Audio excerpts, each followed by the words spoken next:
Shalom, Israel, with the Israelite School and University in General YAHANNA. Tonight is the Feast of Purim. This is a time that we set aside as a memorial to remember our ancestors and to remember a righteous woman. This story and this is very important for the sisters to hear and understand. You understand? Because this will show you what type of woman you need to be. You know what I'm saying? Like a lot of our women in this place today, in this hellhole that we live in, they think their strength comes in their independence and their strength comes in their mouth and how they sassy. What you're gonna learn in this lesson is that this sister never used any of those things to get what she wants. You understand? You're going to learn the true spirit of a woman of our nation. See, the white man has watered our women to become uh, so minute and small to where they are only beautiful or they are only in asset when it comes to sex or how they look. You understand? And that is the only power that a woman feels like she have. Well, you're about to learn about the true strength of a woman. You understand? Where your strength lies. Then another thing you're gonna learn in this is that the heathen has always done what they're doing to us right now.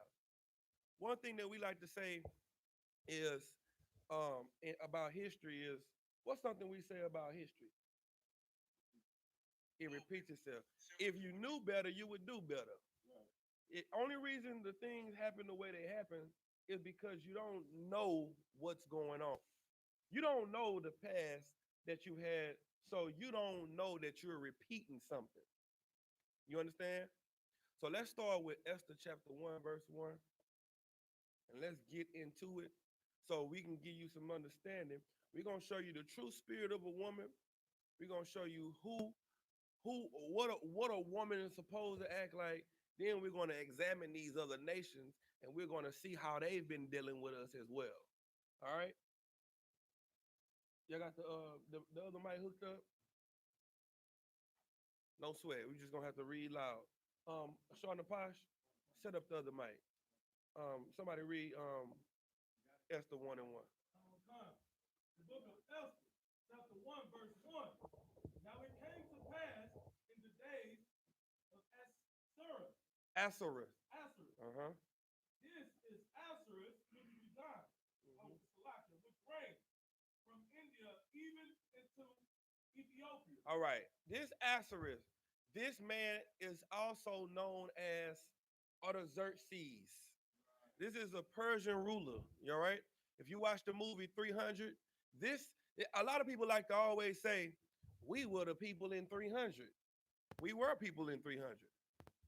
But we were not the Spartans in 300. You know who we were in 300? Who were we in 300? Let me see if you know. Young man, which slaves? Exactly. We were the slaves that when Artaxerxes was getting carried around on that big old thing, that was us carrying him around on it. When he walked down them people backs, when they bowed down before him and became as a stairway, that was us. See, that's why we are fit to rule, because we have been excellent servants under everybody. You see that? Like other nations don't know how much of a servant we have been. Well, no, we don't know how much of a servant we've been to these other nations because we don't know our history. All right, keep reading. Over 107 and 20 provinces. Mm-hmm. Verse 2. That in those days, when the king Asherus sat on the throne of his kingdom, which was in Shushan, the palace. Go ahead.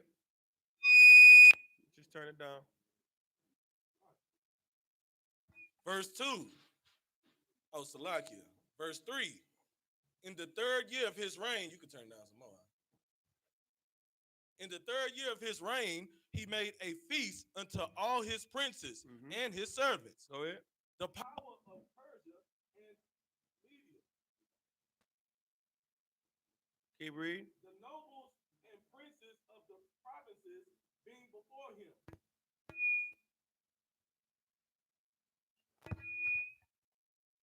being before him. Verse 4. When he shewed the riches of his glorious kingdom and the honor of his excellent majesty many days, Go ahead. even an 180 days. A what? Even an 180 days. They had a major turn up. He had like a 6-month party showing his wealth and his riches and all of these things. He was showing how glorious his reign was. You understand? He had all these different lands. So with more power and more lands comes with more what?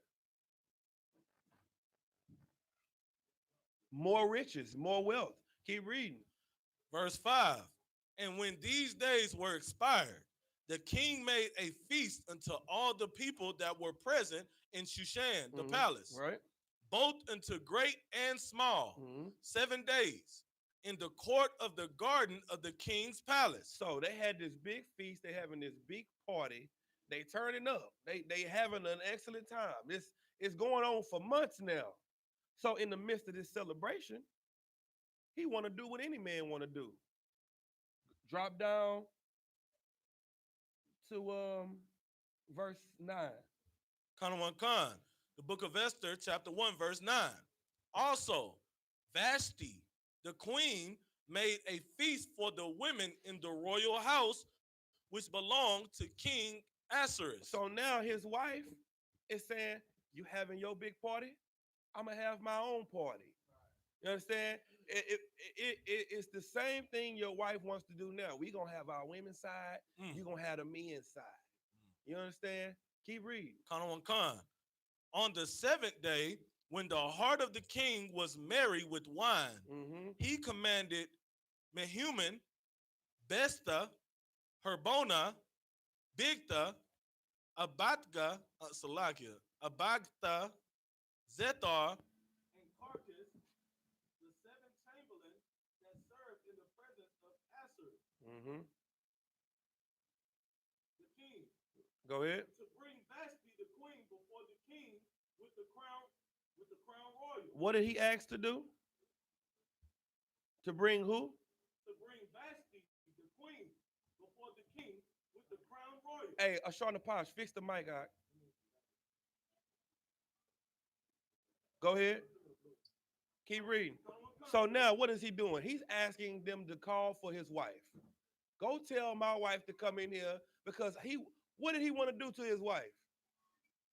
What was he trying to do to his wife? Somebody? No, not at this time. He wanted to show off. He wanted to show her off to his partners. He like, look, I got all this wealth, I got all this riches. Now let me show you my beautiful wife. He pretty much said, I'm gonna say the best for last. I'm gonna show you my beautiful wife. But she in the turn up with the women. So you know what type of spirit she got on her. What kind of spirit did she got on her? Hot girl summer. She got an independent spirit on her right now. Right. She do what she want to do. She don't answer to no man. Right. Go ahead, read what you got. To shield the people and the princess her beauty, for she was fair to look on. You see that? He had a beautiful wife, so he wanted to show her off because she was beautiful. Right. Go ahead. But the queen Vashti refused to come at the king's commandment. She did what? She refused to come at the king's commandment. Now this is the king. And his wife is saying, I don't want to come in there with all these men. I don't want to do what he say. What happened? Keep reading. By his chamberlain. Therefore was the king very wroth. The king was what? Very wroth. You know what he really was? He was really feeling disrespected. He was angry. It's a pleasure for me to call you and say, I want you to come in here. But she was like, I'm gonna do what I want to do because I got my own thing going on. See, this Vashti is gonna show you women how not to be.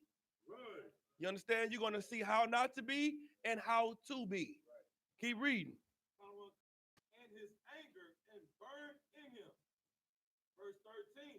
Then the king said to the wise men, which knew the time, for so was the king's manner toward all that knew law and judgment. Read verse 15. Verse 15. What shall we do unto the queen Vashti? What did he say? What shall we do unto the queen Vashti? He's like, how should I deal with this? Go ahead. According to law. Uh-huh. Because she had not performed the commandment of the king Ahasuerus by the chamberlain. Go ahead. And Memucan answered before the king and the princes. Vashti the queen had not done wrong to the king only, but also to all the princes. What is he saying? Go ahead. Basically said, man, showing the women how not to act. You're gonna start this thing, this rebellious act. Yeah, the rebellious act towards the men. That's exactly what he's saying. He said she's not only disrespecting you. You know why he's saying that? Because his wife is over there with Vashti. Right. These other men that's at this table, their wives are over there with Vashti. So if the king can't get his wife to do right, then how can a person get your wife to do something right? How can if the king can't get his wife to listen, how can you get your wife to listen? He's saying she's not just being evil towards you, but toward all of us. Keep reading. So Rakan,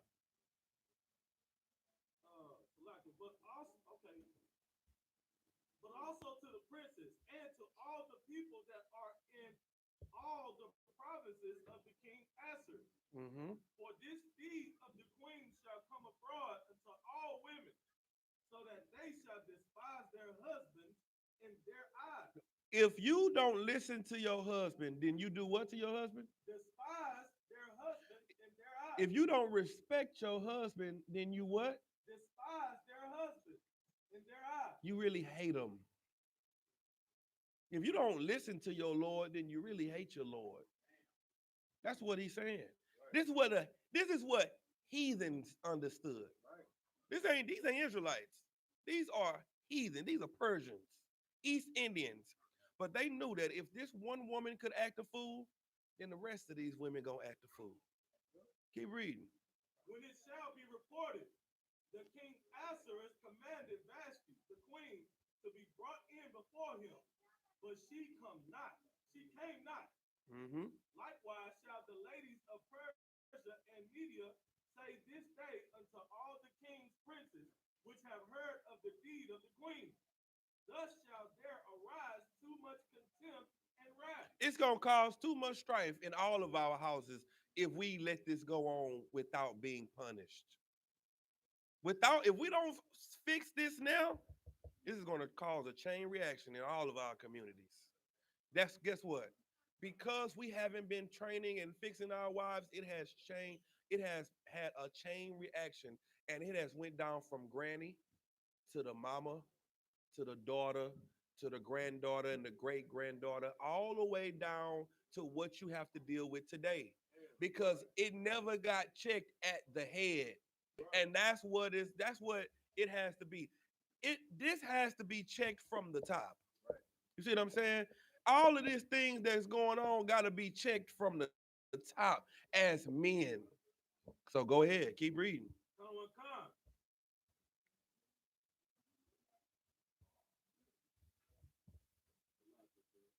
19.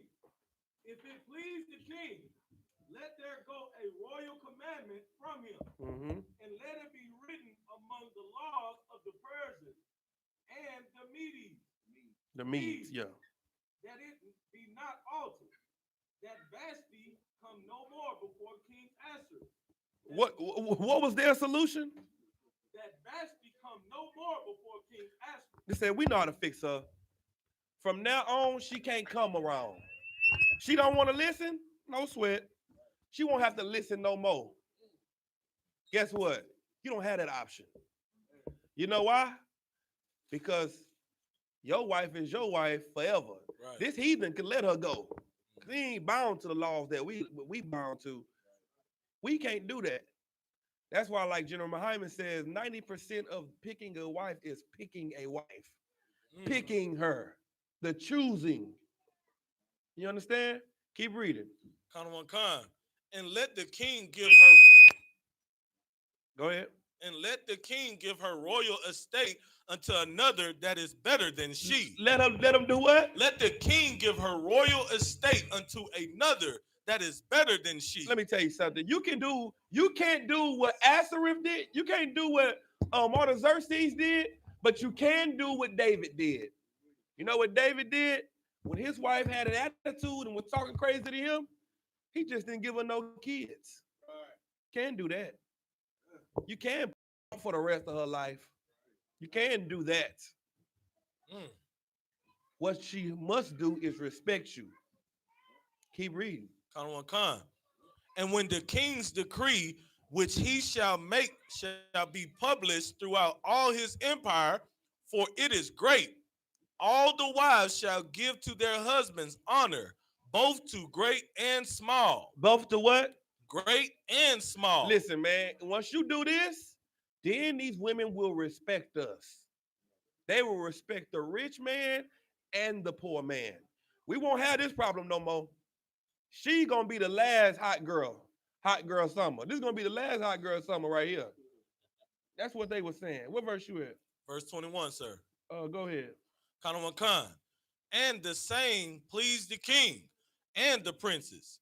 And the king did according to the word of Memucan. Go ahead. For he sent letters unto all the king's provinces, unto every province according to the writing thereof, and to every people after their language, that every man should bear rule in his own house, There we go. and that it should be published according to the language of every people. You know what's important? You know what's important in today's society? To keep and fix black people and to keep and fix a nation of people is that a man rule his house. Like that is a heavy and important thing, man. And as blacks, Hispanics, and Native Americans, we should understand that because the heathens understood it. We the leaders. So these heathens know how a family and a nation is supposed to run. It runs by you. Right. All right, give me chapter 2. Let's start at verse 2. Verse 2? Yeah. Con, the book of Esther, chapter 2, verse 2. Then said the king's servants that ministered unto him, let there be fair young virgins sought for the king. You know what he said? Find me some new. Right. Some new. Some new. Right. You understand? Keep reading. Con. And let the king appoint officers in all the provinces of his kingdom, that they may gather together all the fair young virgins unto Shushan the palace, to the house of the women, unto the custody of heads, the king's chamberlain, keeper of the women, and let their things for purification be given them. You know what he said? Bring me some new women, but clean them up. Give them a time to purify themselves. Now, this is a heathen saying this. Watch, you're going to see how deep it get. Keep going. Con. And let the maiden which pleaseth the king be queen instead of Vashti. See that? We finna find him a new wife. She can't get right. We find him a better one. Find him someone better than her. What does it say in Ecclesiastes? He said, out of a man, I found one righteous, one out of 1,000. He said, out of a woman, out of 1,000, I found none. Now he in search for another woman because the one that he had, she as a queen. That just shows you one thing about the spirit of a woman, period. She could be living with you. You think your woman don't respect you because you don't have money. This was a king over many provinces with land, riches, all power and authority. And she still said, nigga, I ain't listening to you. You see what I'm saying? Keep reading. And the thing pleased the king, and he did so. Go ahead.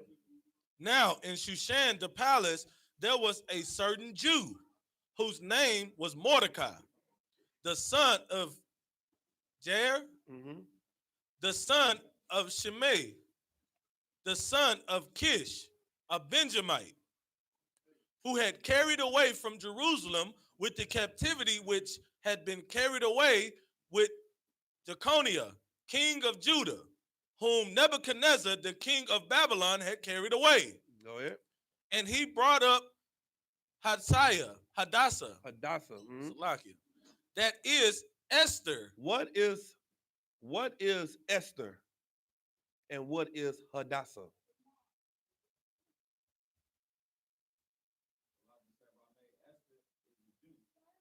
Right? La'a. I knew somebody. I knew you was going. I knew y'all was gonna miss it. That's why I asked it. Read that again. Verse 7. And he brought up Hadassah, that is Esther, his uncle's daughter. Well, who is it? What is that?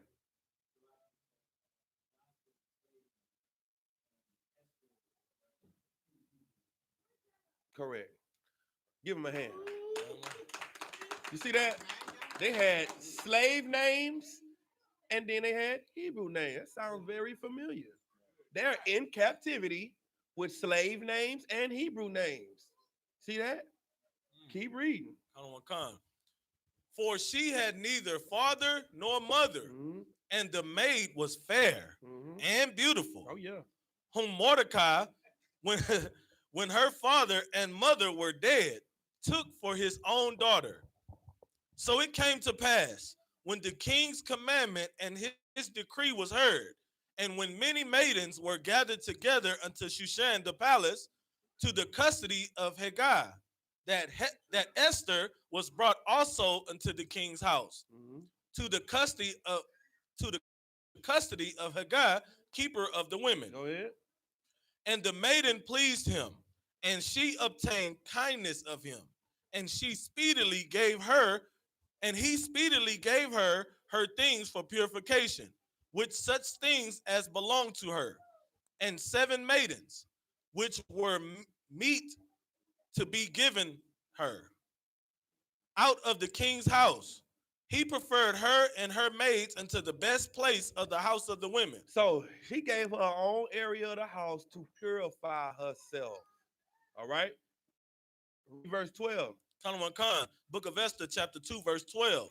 Now, when every maid's turn was come to go into King Ahasuerus, after that, she had been 12 months, Mm-hmm. according to the manner of the women, for so were the days of their purifications accomplished.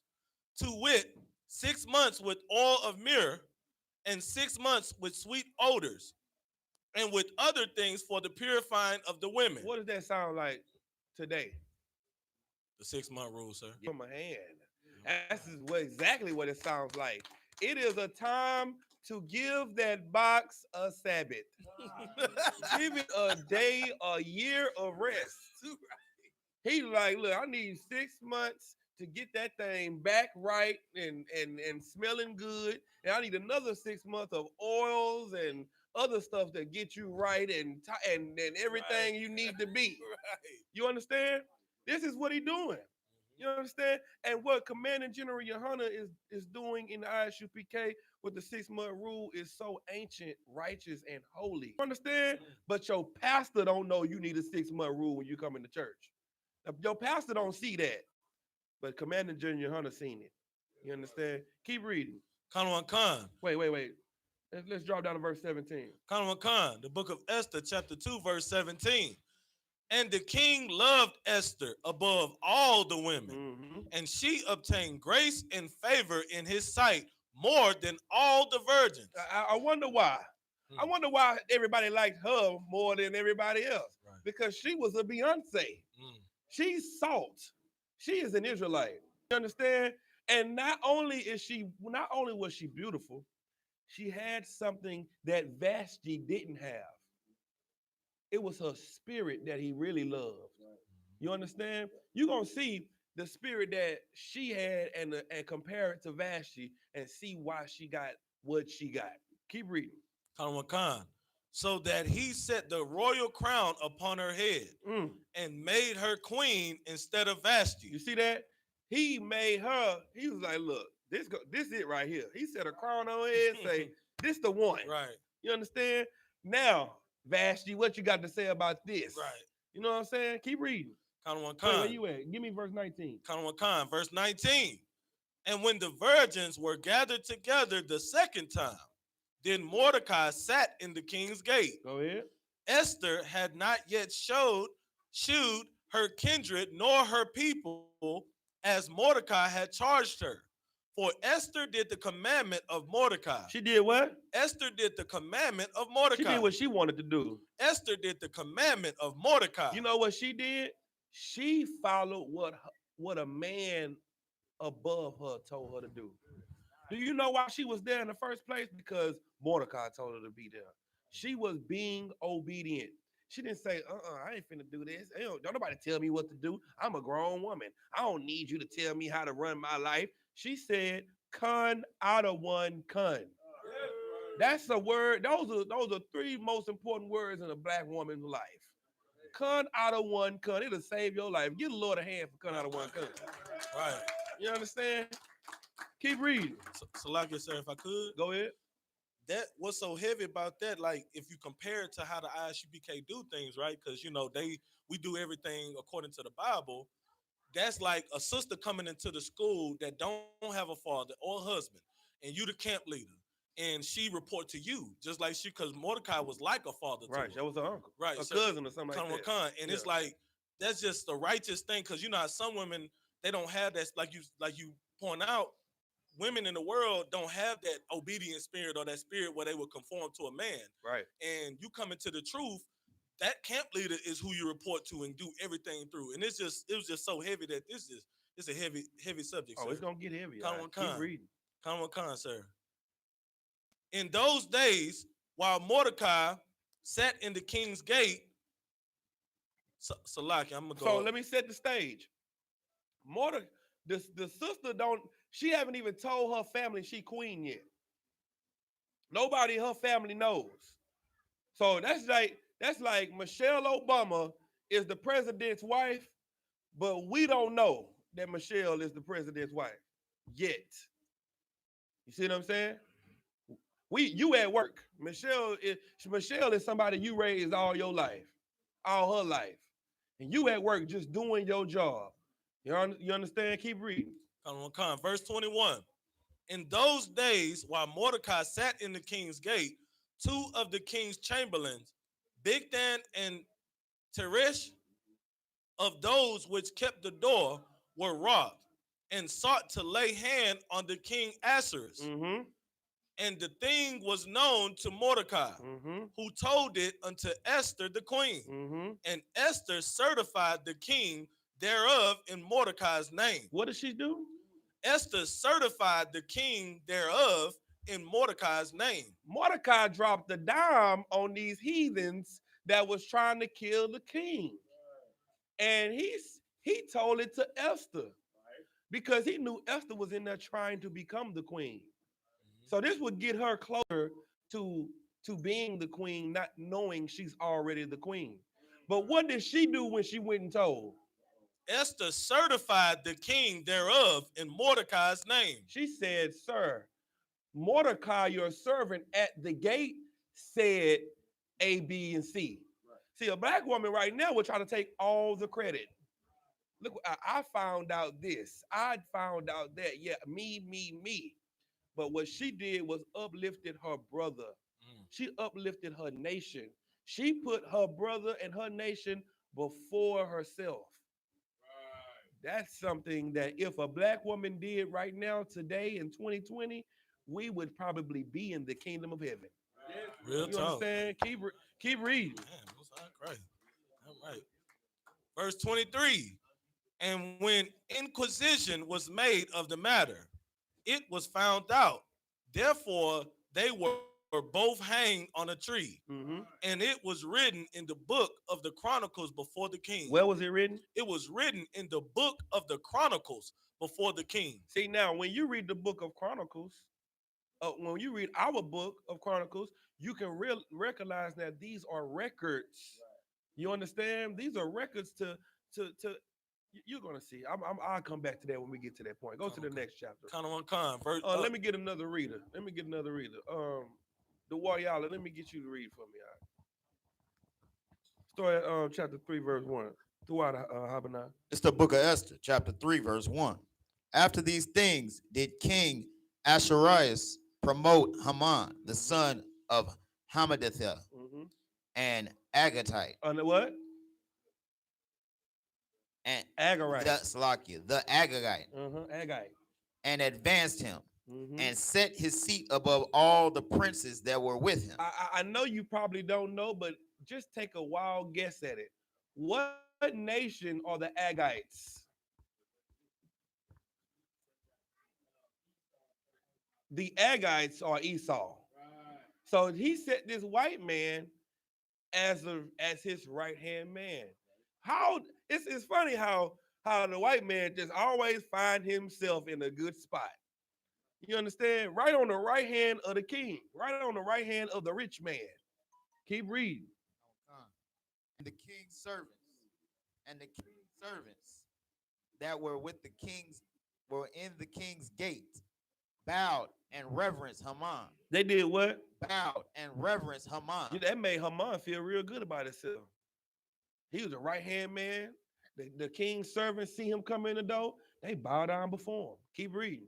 For the king had so commanded concerning him. But Mordecai bowed not. But who? But Mordecai bowed not. But Mordecai said, I'm not bowing down to you. Ooh, we. Now imagine if everybody else bowing down to some white man, but you say, I'm not. How do white man feel about you taking a knee for the national anthem? He kick you out the league and make you and blackball you in his system. Go ahead. Right, that's what you are. That's what they call you.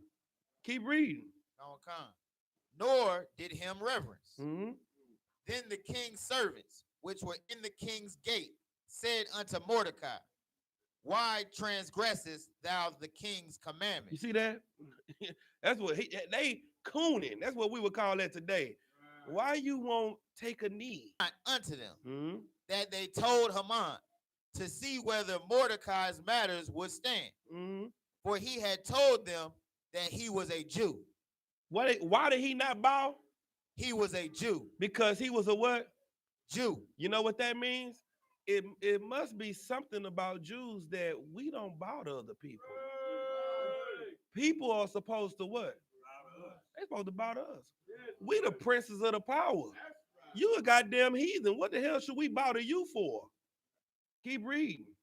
And when Haman saw that Mordecai bowed not, nor did him reverence, then was Haman full of wrath. Full of what? Full of wrath. He was pissed off. Now he mad. Look at this nigga. This nigga won't bow to me. He won't do as I say. Go ahead. And he thought scorn to lay hands on Mordecai alone. What did he want to do? Lay hands on Mordecai alone. Now you can't tell me that the spirit of the white man. He want to put hands on you when you just won't bow. Mordecai didn't slap him. He didn't do nothing to him. He didn't cuss him out. He just didn't bow to him. And he couldn't take it. I want y'all to give me Isaiah 51 and 23. Go ahead, Sean Pash.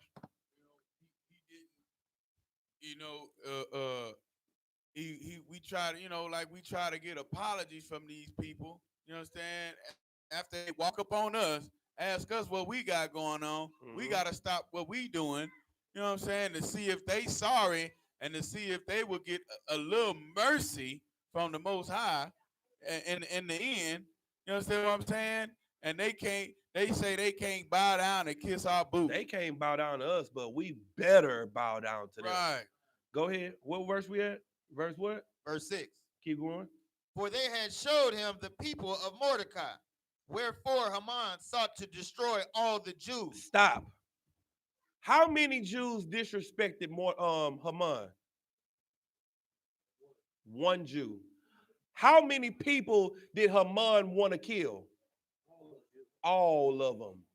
Does that sound familiar? Does that sound familiar? They can't have one of you with a backbone. They can't have one of you with a spine that'll stand up against them. We should kill them all. Because if one of them will stand up, then now they'll start putting some in the other ones to stand up. Read what you got, I want y'all. Book of Isaiah, chapter 51, verse 23. But I will put it into the hand of them that afflict thee, which have said to thy soul. What are they saying to who? Bow down. No, they're saying it to who? Which they have said to thy soul. When a white man wants you to bow down, he don't want you to bow down. He wants your soul to bow down. He wants your spirit. He wants to break your spirit. You bowing down before a white man is him buck breaking your spirit. You understand that? He said to your soul, what? Bow down. So I can what? That we may go over. And thou hast laid thy body as the ground, as the street. He want to walk on you. He wants to walk on your back.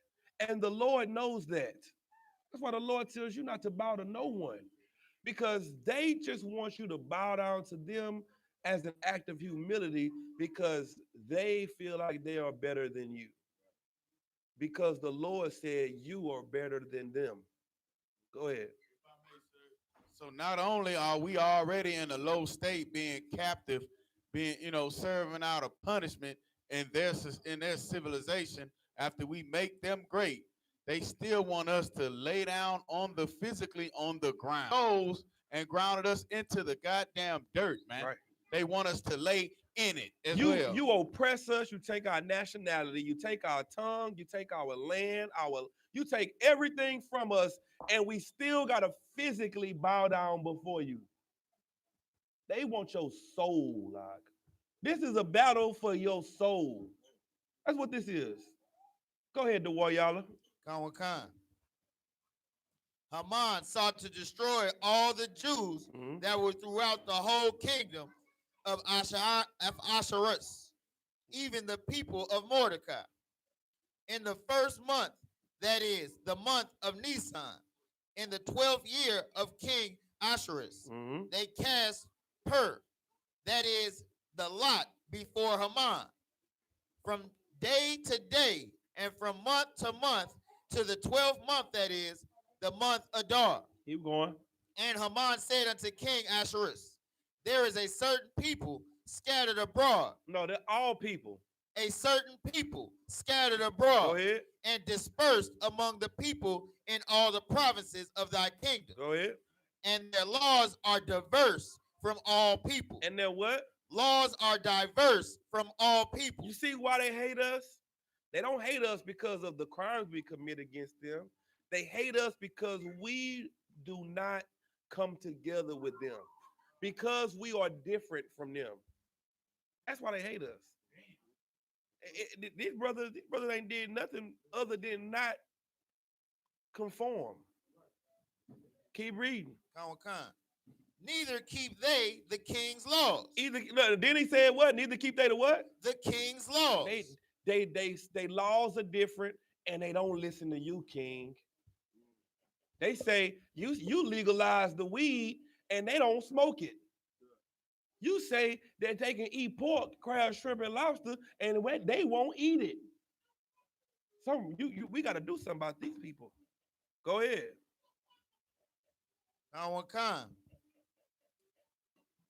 Verse 9, and I will pay 10,000 talents of silver to the hands of those that have the charge of the business, to bring it into the king's treasuries. And the king took his ring from his hand and gave it unto Haman. Okay, now let's make it personal. He said he gonna pay how much? 10,000 talents. Let's find out how much 10,000 talents is. Tazadak.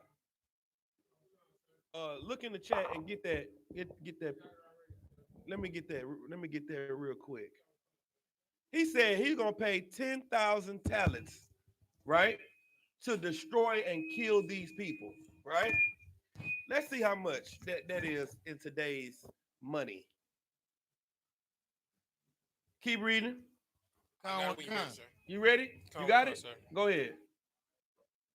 1 talent of silver is 33 kilograms, would be worth about $18,620.25 today. Wait. That's 1 talent of silver, right? Kind of Wakan, So sir. 1 talent of silver is 18,000. How much? It's $18,620.25 today, sir. Okay, go ahead. 10,000 talents of silver would be worth $186,202,500 in today's money. This boy said, I'm gonna give you 186 million. He's out of here. I got bread. I'm gonna put, what did he do to us? On the streets. What did this white man just do to us? On the streets. School? No. He put money on our head, man. You know about that. He put money on our head for nothing. We ain't did nothing to him. He put money on our head. Millions on our head for being righteous. That's how important it is for you to be righteous. That's how much it's worth. It's worth trillions. It's worth gazillions of dollars. There is no amount of money that amount up to how important your righteousness is. He did all of this because of what one Jew did.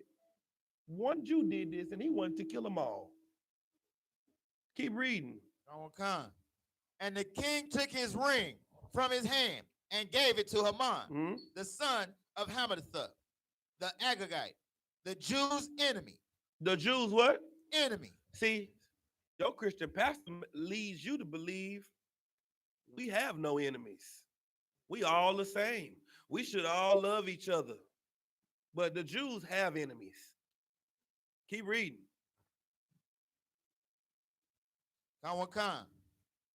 And the king said unto Haman, the silver is given to thee, the people also, to do with them as it seemeth good to thee.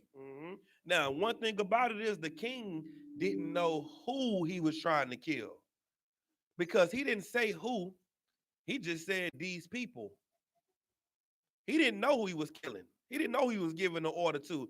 All he knew was the money was coming for whoever these people Amon was talking about. Keep reading. Then were the king's scribes called on the 13th day of the first month. Yeah. And there was written according to all that Haman had commanded unto the king's lieutenants. Go ahead. And to the governors that were over every province, and to the rulers of every people of every province according to the writing thereof. Go ahead. And to every people after their language, in the name of King Ahasuerus, was it written and sealed with. So there was a bounty put out on black people, Hispanic and Native Americans, because some white man was mad that one black man didn't bow before him. Let that sink in. All right, keep reading. And the letters were sent by post into all the king's provinces to destroy, to kill, and now, you see that? He's trying to kill all the Jews because of what one Jew did and not bowing down before him. This is the pride that the white man has in his heart still to this day. That's why you can't take a knee for the national anthem, because this is still living in him. Keep reading. Kill who? No, just kill Mordecai family. all Jews, both young and old, Go ahead. little children, and women, in one day, It- even upon the 13th day of the 12th month. How many days are they gonna kill us in? In one day, even upon the 13th day of the 12th month. You see why the Bible says in Revelation the Lord gonna destroy this place in an hour? Because what's in their heart is if they could, they would kill all of us in one day. If they had the power to do it right now, they would kill all of us in one day. If they can get all Negroes, Hispanics, and Native Americans to one event, they would drop bombs on us and try to kill us all in one day. Because this was in their heart back then. What you think they thinking now? Why you population and homosexuality and all of that? All of that is designed to kill you as soon as possible, as fast as they can do it. Keep reading. Which is the month of Adar, Uh-huh. and to take the spoil of them for prey. And to do what? Take the spoil of them for prey. What's spoil? Go ahead. It's the rewards from war, like from conquering a people. That's true, but give me something on spoil. What's the spoil? That's true. It is whatever you take from it. But the spoil that they taking for prey is who? Is the what type of people? The best of the best? No. The trash, the leftover, the broken. You kill the warriors, but now we're gonna take the soft, subservient people for prey. Now we're gonna make them into Christians. Now we're gonna make them love us and make them turn the other cheek every time we kill them. Every time we destroy them, he wanna make us weak. The spoiled, think about milk. Spoiled milk is no good. So it's the no good people. That's what they want. They'll let the no good people live, but you strong people, we got to get rid of you. We can't have no Mordecais walking around here. And the UPK is full of Mordecais. The problem is we are protected by the Lord. The same way Mordecai was. You understand? Keep reading. Where you at now? Verse 14. Done. Mordecai rent his clothes and put on sackcloth with ashes and went out into the midst of the city and cried with a loud and bitter cry, and came even before the king's gate, for none might enter into the king's gate clothed with sackcloth. And in every province whithersoever the king's commandment and his decree came, there was great mourning among the Jews, and fasting, and weeping, and wailing. You know what they didn't say? That's not our problem. You know what they said? They felt the depression of the whole nation. A lot of us say, oh, well, they ain't gonna do nothing to me. I wish they would. Nah, we are family. We are a nation. They hurt one of us, they hurting all of us. We should all feel that. That's what they were feeling. Keep reading. Come. And many lay in sackcloth and ashes. So Esther's maids and her chamberlains came and told it her. Then was the queen exceedingly grieved, and she sent raiment. Was extremely grieved. Let me ask you something. You think Michelle Obama care about the plight of her people, the poor people in America? Lie.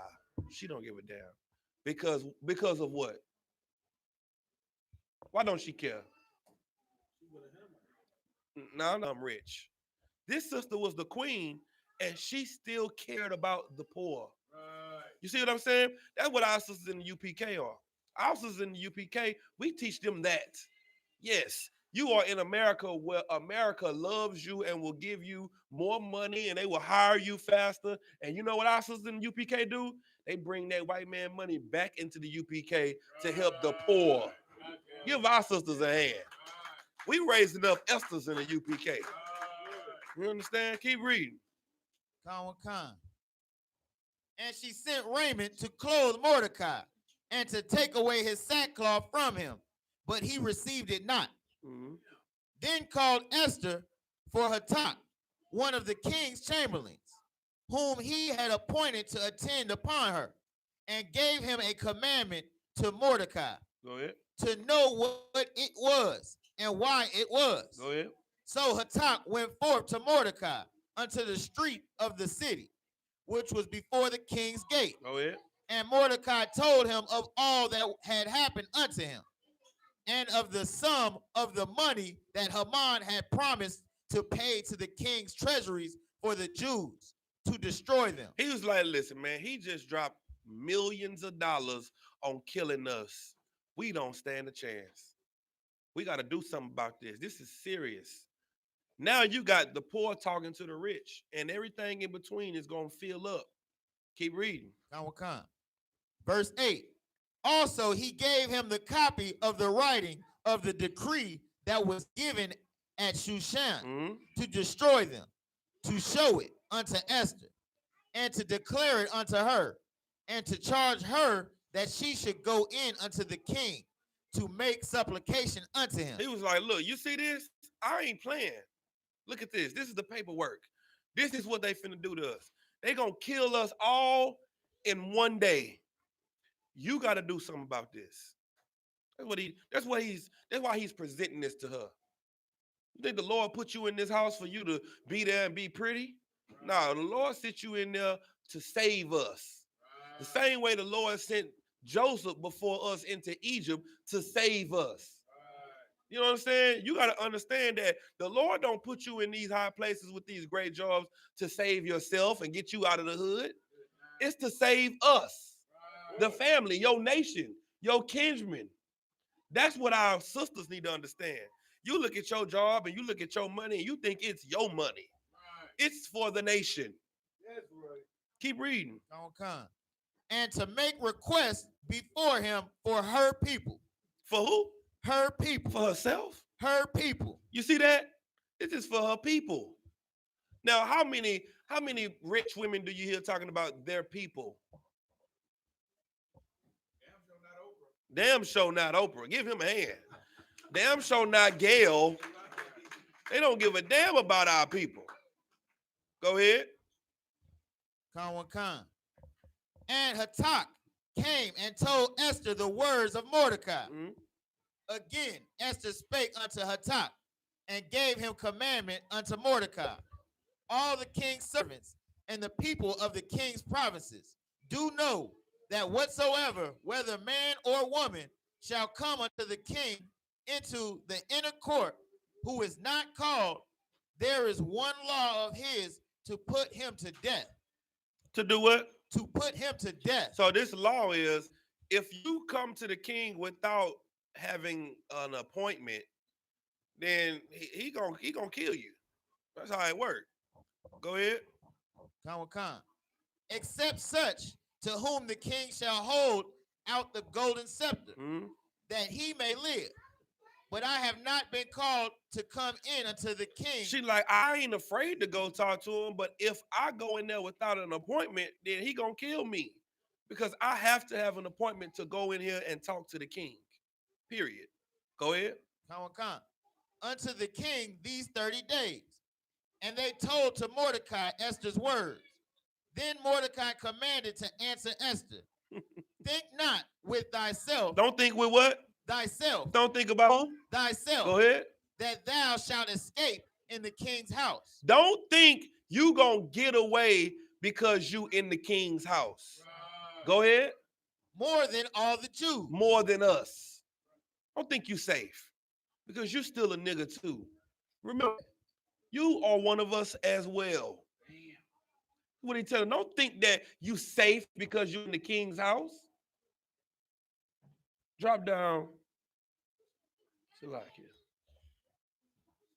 In Shushan, and fast ye for me, and neither eat nor drink 3 days, night or day. I also and my maidens will fast likewise. And so will I go in unto the king, which is not according to the law. And if I do it, and if I die, I die. It's for my people. I should have dropped that. I should have had the song right there. I should have had the song play right there. This for my people. You understand? Because that's what we do it for. All right, let's go to chapter 5. Chapter 5, verse 1. Now it came to pass on the 3rd day that Esther put on her royal apparel. What she put on? Her royal apparel. She took off the regular clothes and she got real dolled up. Go ahead. And stood in the inner court of the king's house. Over against the king's house. Yeah. And the king sat upon his royal throne in the royal house, over against the gate of the house. Go ahead. It was so, when the king saw Esther, the queen, standing in the court, that she obtained favor in his sight. And the king drew near and touched the top of the scepter. Listen, she thought she was going to die. She ended up touching it. You understand? She walked up in there because the Lord was with her. She walked up in there with all her femininity. You see that? Her strength wasn't her neck rolling, her finger snapping, her what you I can say this and you my husband. And I just my right. That would have got her killed. You know what walked up in there? She walked up in there. Shalom. Yahweh Shema Shim Yahweh Shah, sir. If I may. Yeah, girl, go ahead. Come on over here. What you mean, if you may? With your fine self smelling all good, looking all good. That's what he said. That's what he wanted to say if he didn't. Go ahead. You know what I'm saying? I've been too busy. Where has the time gone? You know what I'm saying? Drop down to verse 6. Verse 6.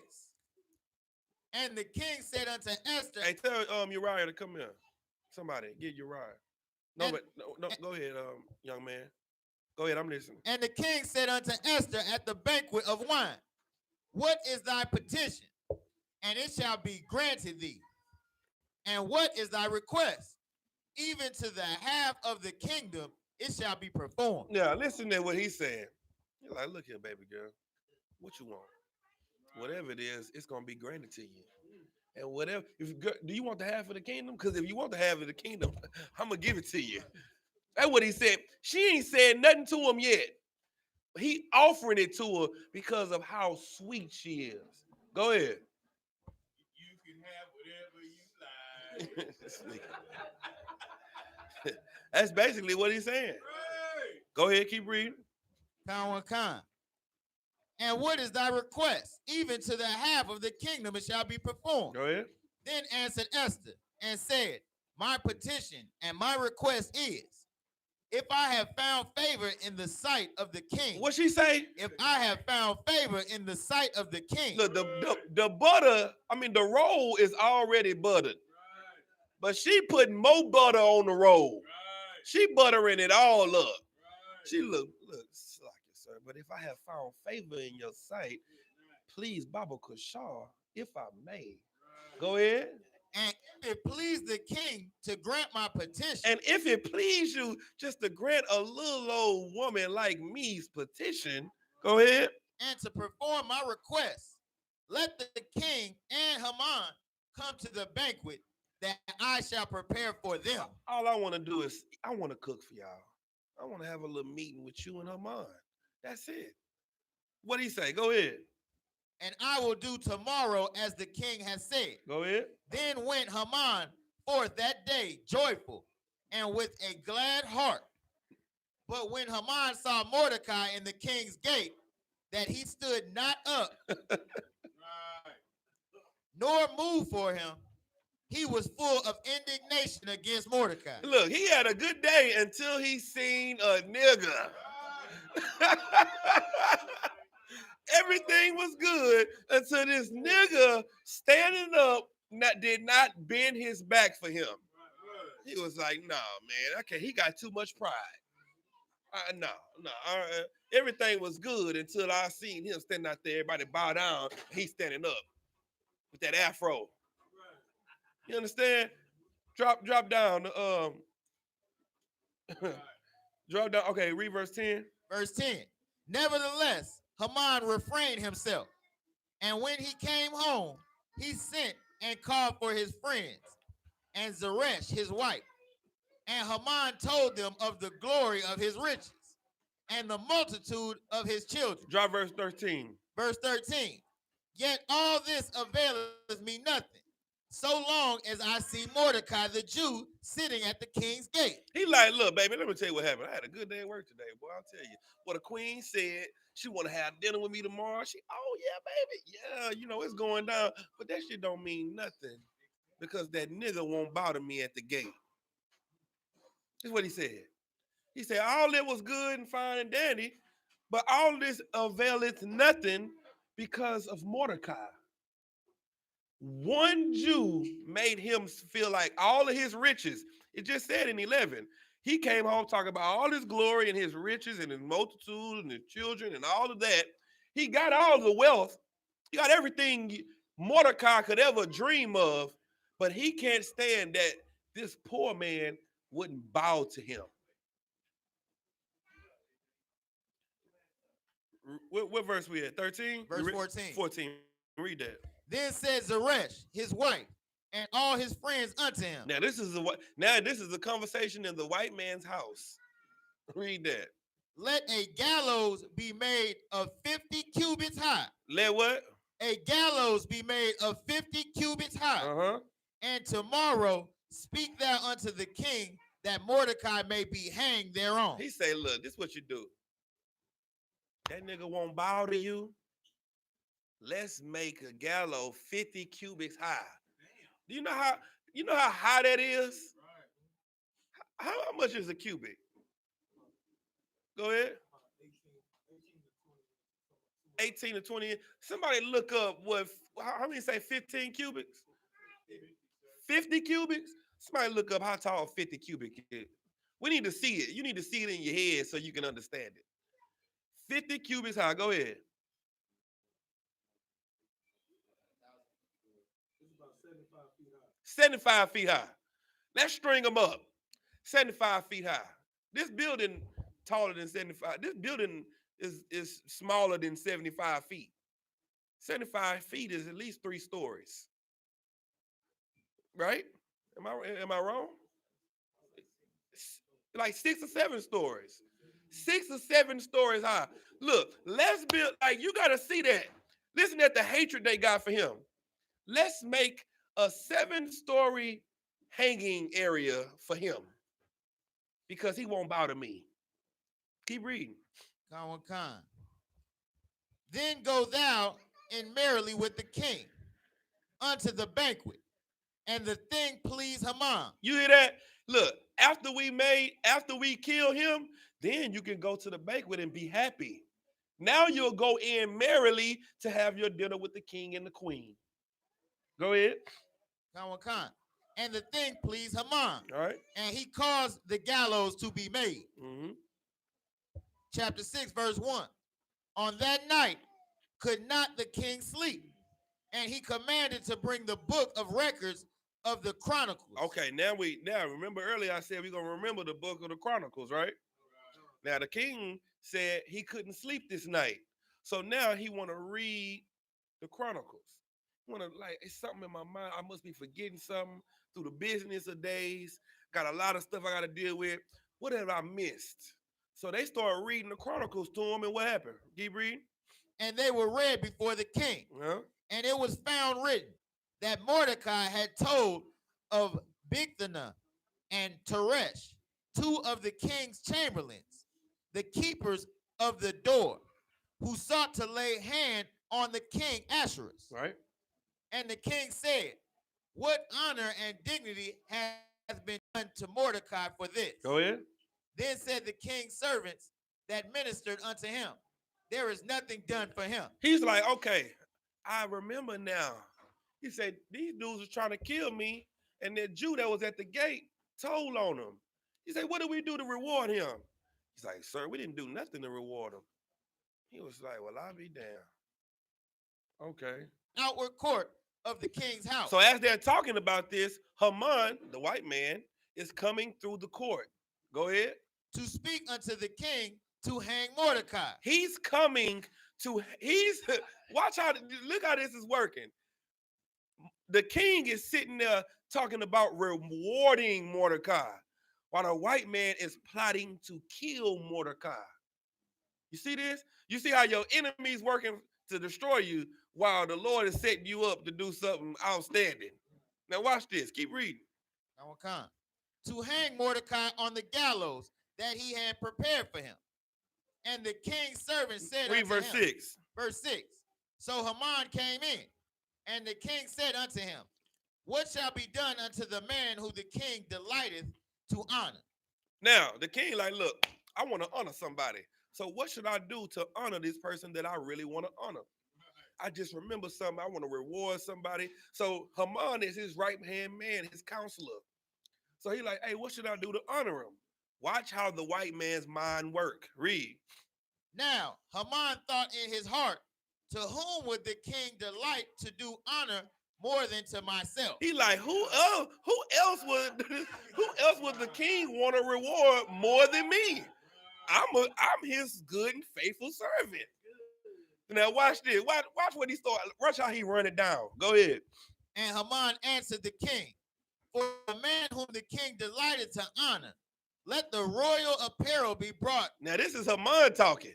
He's like, the man that you want to honor, this is what you should do. Let the royal court bring him in. Go ahead. Which the king uses to wear. He like, let me. Can't tell me, he said the white man. He like, let the royal court bring him in and let him wear some of your kingly apparel. Why is he saying this? Because he think it's for him. Go ahead. And the crown royal which is set upon his head. And let him wear a crown. Look, let him ride on your horse, let him wear your clothes, and let him wear your crown. Go ahead. And let this apparel and horse be delivered to the hand of one of the king's most noble princes. Look at that. He's setting it up, boy. Keep reading. That they may array the man withal whom the king delighted to honor, and bring him on horseback through the street of the city. Through the street of the what? The street of the city. He's like, look, let the prince come and bring it to his house, so everybody can be like, man, the prince going to drop something off at his house. Then let him pull out the gate. Just think about it. You thinking about it, and you gotta see it in your head. You know what I'm saying? Like he wanted them to make sure that the helicopter land in the hood. You know what I'm saying? You want a white man in black suit to walk in with the clothes. You want to have him come out the house with the clothes, get in the helicopter, so everybody in the hood can say, "Damn, John get in the helicopter. I wonder what John did." You see what I'm saying? He's setting it up. Keep reading. And proclaim before him, Mm-hmm. thus shall it be done to the man whom the king delighted to honor. He's like, do that, sir. Salakia.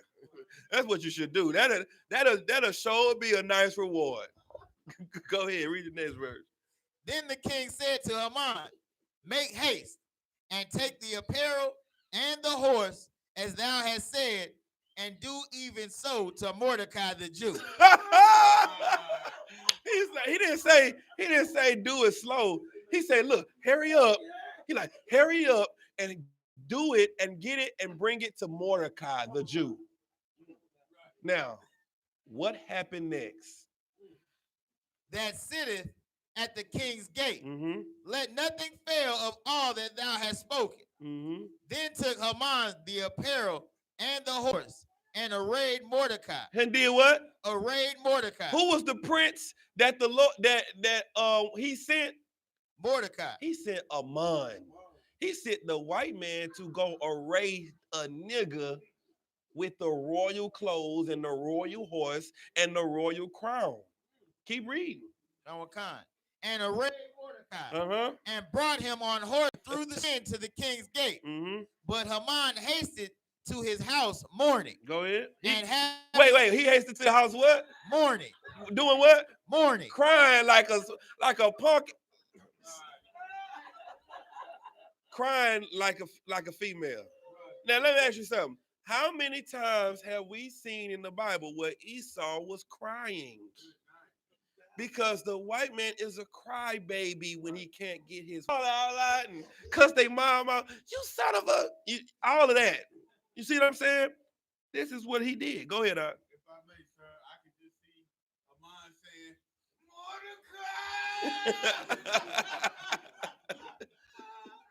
Mordecai! Straight up. Go ahead. And having his head covered. And Haman told Zeresh, his wife, and all his friends everything that he had befallen him. Then said his wise men, and Zeresh, his wife, unto him, if Mordecai be of the seed of the Jews, before whom thou hast begun to fall, thou shalt not prevail against him, but shalt surely fall before him. Now, next chapter. Chapter 7. So the king and Haman came to banquet with Esther the queen. Okay, now it's banquet time. Now it's showtime now. Let's go. And the king said again unto Esther on the second day at the banquet of wine, what is thy petition, Queen Esther? And it shall be granted thee. And what is thy request? And it shall be performed, even to the half of the kingdom. Okay, look, he's still trying to give this sister the kingdom. You see, like he is in love with Esther. He is like, whatever you need, sis, you can have it. You can have whatever you like. Would you like half of the kingdom? She not even asking for the kingdom. She ain't asking for no land, no money, no nothing. But he want to give her something because she's so sweet. She ain't winning and getting this king to act like this because of her independence and how, nigga, you got me messed up. Right. She is getting all of this love because of she's using her real power. And her real power is femininity, her soft spirit. You'll get more out of your man if you just act like a woman than if you act like a man. Because if you act like a man, then your man is going to be more manlier than you. He's going to show you who the real man is.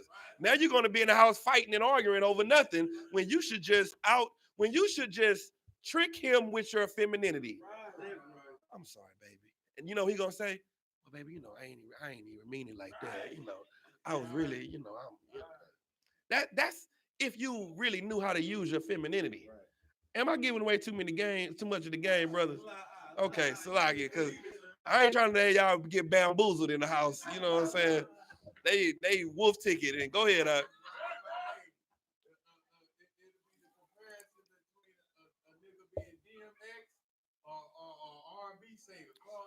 You can control that, sister. No sweat. Let me get a different reader. Who else want to read? Let me get Tazadot. Okay, go ahead, Kahan. Let me get her Kahan. Go ahead. What verse we at? Chapter 7, verse 3, sir. All right, let's get it. Then Esther the queen answered and said, I have found favor in thy sight, O king. And if it please the king, let my life be given me at my petition, and my people at my request. You see that? Please, Baba Kushan, sir, if I could, if I have found favor in your sight, please. Right. Not, you my husband and you supposed to do this for me. Right. She would have got the whole nation killed right there. Right. Go ahead. For we are sold, and I and my people to be destroyed, to be slain, and to perish. But if we had been sold for bondmen and bondwomen, I had held my tongue, although the enemy could not countervail the king's damage. She's like, look, I'm used to being a slave because we were sold here to be slaves. And if this was slavery that I was talking about, then I wouldn't even say nothing. But my enemy is coming up against me. And my enemy is trying to destroy me. And this ain't even a punishment that we deserve. Keep reading. Then the king, Ahasuerus, answered and said unto Esther the queen, who is he, and where is he, that durst presume in his heart to do so? He was like, hold up, baby. Now he get to be the knight in shining armor. You're like, you mean to tell me somebody trying to lay a hand on you and your family? Where you at? Where you at? You understand? Keep reading. And Esther said, the adversary and enemy is the wicked Haman. It's this white man right here. You see how cold she did it. Now, you know how cold your wife is? She do that with the police to you right now. She set you up with the laws to come. She set you up with her cousins and her brothers to come over, and it's him right here. You understand? But you know what she did? She set him up against another nation. You understand? That's what's in our women, man. Our women are the most loyal women on the earth. You understand? They are the most strongest, beautifulest thing on the earth. And the only thing about them is they've just been taught this way, and they think that they're right because of how they've been taught. This sister shows you in the Bible the true spirit of how our women is supposed to be. That's right. Go ahead, up. Then Haman was afraid before the king and the queen. Don't get scared now. Don't get scared now. Go ahead. And the king, arising from the banquet of wine in his wrath, went into the palace garden. And Haman stood up to make request for his life to Esther the queen. Mm-hmm. For he saw that there was evil determined against him by the king. Let me tell you something. The king got up and walked out. He was hot. And then Haman was like, oh, man, it's not looking good for me. It's looking real bad for me right now. Keep reading. Esther chapter 7, verse 8. Then the king returned out of the palace garden into the palace of the banquet of wine. Now, I'm not going to say it yet. Go ahead. And Haman was fallen upon the bed whereon. Where was he at? Fallen upon the bed whereon. Whose bed was Haman leaning on and laying on? Hold up. Sis? Esther's in the bed. Haman so scared, he laying in the bed with Esther pleading for his life. Where's the king? He went to the palace. The king walked out to get a breath of fresh air because he was hot. So now that you see it in your mind, the king storms out the door. Haman's scared. He like, Esther, please. Look, I'm Salakia. I was really just trying to, that's what's happening right now. Keep reading. Then said the king, will he force the queen also before me in the house? Then the king come back in and say, oh, you gonna sleep with my woman too in my house? Now you try to kill her family. Now you trying to get my woman in my own bed? Keep reading. As the word went out of the king's mouth, they covered Haman's face. What they do? Covered Haman's face. When it get gangster, they covered his head up and snatched him up and brought him out, took him out the room. They pillowcased him. Go ahead. And Harbonah, one of the chamberlains, said before the king. And who? And Harbonah, one of the chamberlains, said before the king. Okay, keep going. Behold, Esther chapter 7, verse 9. Yeah. And Harbonah, one of the chamberlains, said before the king, behold also the gallows 50 cubits high, which Haman had made for Mordecai, who had spoken good for the king, standeth in the house of Haman. Then the king said, hang him thereon. What did the king say? Hang him thereon. The gallows were made to kill who? Mordecai. The dude that worked for the king was like, hey, I see some gallows over there in his yard. Let's hang him on these gallows. He dug a ditch and fell in it. That's right. He set him up for failure, and he the one that fell for failure. The same way that's happening then is with the opioid epidemic. Right. They destroying us with homosexuality. They can't even have kids. Right. Everything that they try to do to destroy us, the Lord reverse it right back on them. That's right. As they're trying to destroy us. Right. Go ahead. Verse 10. So they hanged Haman on the gallows that he had prepared for Mordecai. Then was the king's wrath pacified. We're going to stop it right there. Let me tell you something. You cannot touch the children of the Lord in their righteousness. When the Lord is with us, can't nobody mess with us, man. But the only thing that makes the Lord be on our side is us being obedient to his will. When we say the Lord's Prayer, we say, Our Father which art in heaven, hallowed be thy name, thy kingdom come, thy will be done. We have to make Christ's will, we have to make the Most High's will done on earth as it is in heaven. There has to be rank, order, and structure. There has to be discipline. There has to be righteousness on earth the same way it is in heaven. And the problem with the Christian church is they make you feel like it's impossible to do. They make you feel like can't nobody be perfect. Can't nobody keep the commandments. Can't nobody do what's right. That's why Jesus had to come. But in actuality, we can do it. The reason our people couldn't do it before is because they didn't understand the spirit of the law. They only understood the letter of the law. Now that we understand the spirit, we can do what Christ did.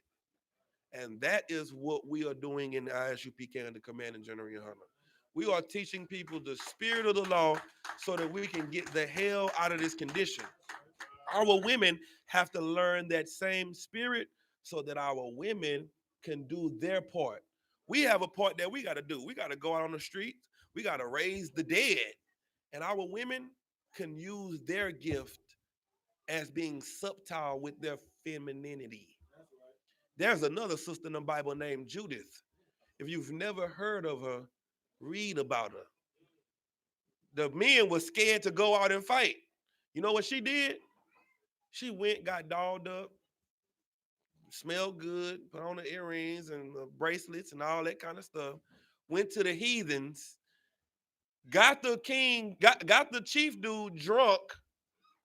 He went to sleep. She grabbed a tent spike and drove it in his head, brought his head back home to the hood, and said, "This is what a woman did. What are you going to do?" That's a woman's power. You can go and get the bag and bring it back to your brothers and say, make your brothers say, "Dang, we got to step our game up." You understand? Because these sisters out here doing what the hell she's supposed to do. We not. So now we got to do what we're supposed to do. What happened after that? Anybody know the story? What happened after she brought that head back? They went and did what? They went and destroyed everything moving. Because now they was like, the Lord has to be with us because he with our sister. And if he with our sister, he with us. Because the flock, because what? The flock of my pasture are men. What we waiting on? What part of heaven are we waiting on? The queendom? The princessdom of heaven? The kingdom of heaven, meaning who's going to rule it? Men. The most important thing for us to do is get us together. We got to get our minds right, our spirits right, because we are the ones that's supposed to be in charge. With that, this is the end of the Feast of Purim. Purim, the first night. You understand? We're going to eat. We're going to celebrate. We're going to chill. We're going to have brotherhood and sisterhood. We're going to enjoy each other. And tomorrow we're going to come back and we're going to finish the rest of this story so that our people can understand more of the spirit of rank, order, and structure, brotherhood and sisterhood, the spirit of a woman, the spirit of a man. All of this is in this one story. And that's why it's a memorial, and that's why we must remember it. With that, we're going to pass the class over to Priest and Officer YAHANNA. Yeah, man.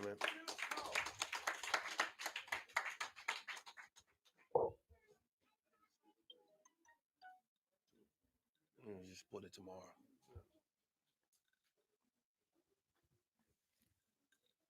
We are the Israelite. We are the I.S.U.P.K. Started out of 1 West 125th Street, Harlem, New York. Rule for new brother or sister. When a new brother or sister comes into the school, they are off limit for 6 months. They are to be saluted only. They are here to shed themselves to the world. If they need transportation, the teacher will arrange it. After 6 months, if a brother or sister has an interest in a particular person, he or she must get permission from the head to speak to a brother or sister. There is another 6 months in which the brother or sister will court each other. After this 6-month period, the brother and sister will get permission from the head to marry. Tithes, which is commandments, Numbers 18 and 21, Malachi 3 and 8 through 10, means tenth in the Hebrew, ma'ashara. 10% of every penny of any increase the Lord gives you. Give to the treasury department or teacher. Priest fund, free will offering for priests, not mandatory. Whatsoever amount you would like. Upcoming holy convocation is the Purim for tomorrow, of the 14th day and the 15th day of the 10th month. The closing will be tomorrow. That's in Esther chapter 9, verse 20 through 31. If there's anyone that want to be a trooper in the school, start wearing all black boots, shirts, pants, headband, or scarf. And that concludes the security announcements. With that, Imagine. So we're going to turn face to east. I'm gonna say the Lord's Prayer in the Hebrew and in English.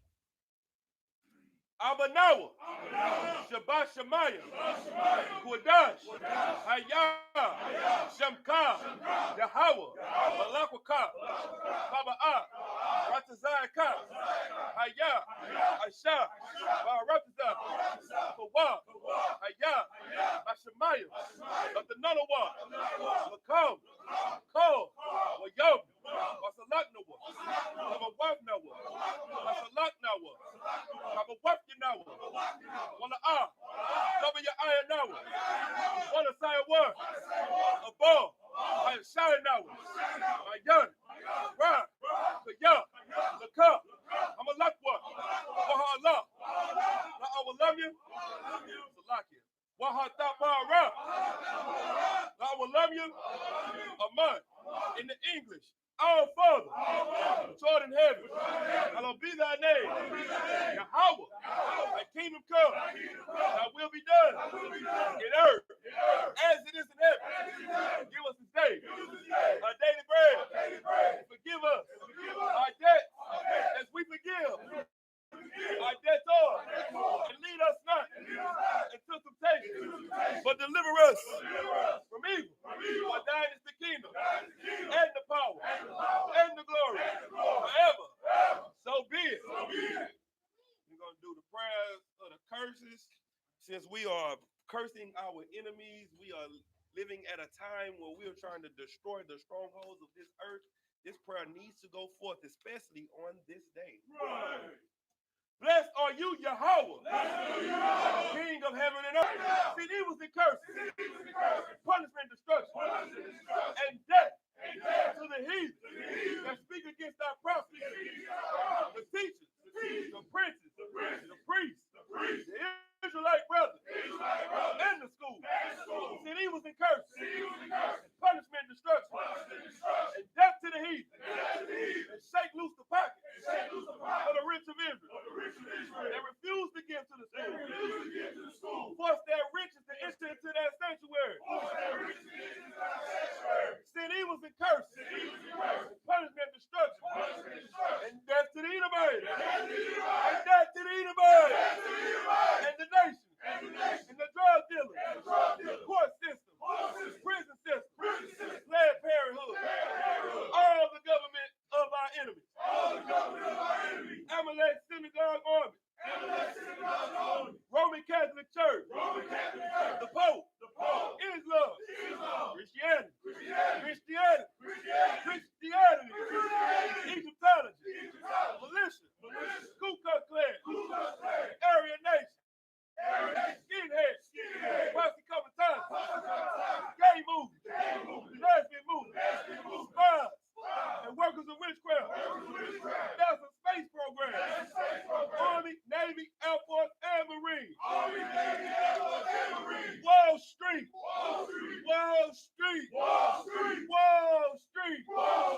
Open up the internet. And the airwaves.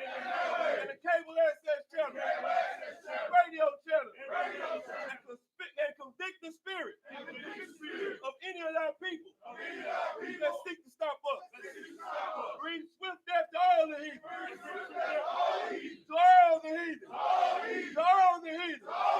That stand in our way. That try to stop us.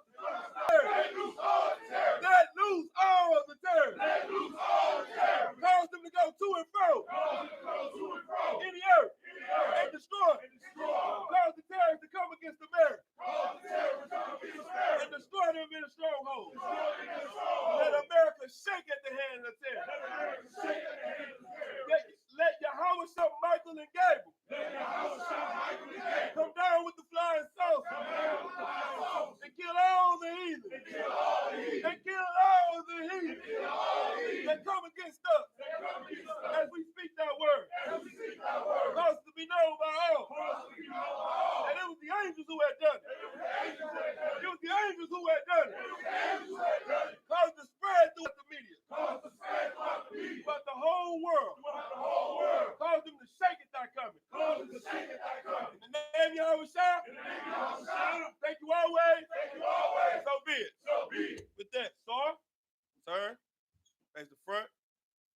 Israel, courtesy salute to the brothers. Men of Israel, Imam Shabbat. Imagine. Barak. Yahweh Hashem, Yahweh Shah, Barak Atah. Yazmatah. Saw. Men of Israel, Imam Shabbat. Imagine. Barak. Yahweh Shabbat, Atah, Hashem, Yahweh Shah. Yazmatah. Dismiss. All right. Sisters, y'all can start serving the food. You know what I'm saying? Let's get it.